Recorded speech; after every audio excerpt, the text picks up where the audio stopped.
Magandang hapon po sa inyong lahat. Oras na lang po ang hinihintay natin at sasalubong na sa atin ang bagong taon 2026.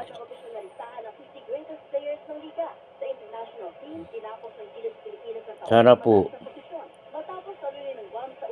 ang bagong taon ay magiging masaya, maliwalas at ang pagbabago ng taon ay magbabago na rin sana tayo sa ating mga kaugaliang hindi maganda sa paningin ng kapwa. Magandang hapon po. Ito po ang iyong lingkod, si Bal Domingo TV. Ito po, kain po tayo, patabastas. Joke. Ito po, kain tayo ng suwa, galing sa ng Davao. Hindi galing po sa akin. Ng tatay ni Idol Muto, si Mr. Vergas. Maraming salamat po at hanggang dito na lamang.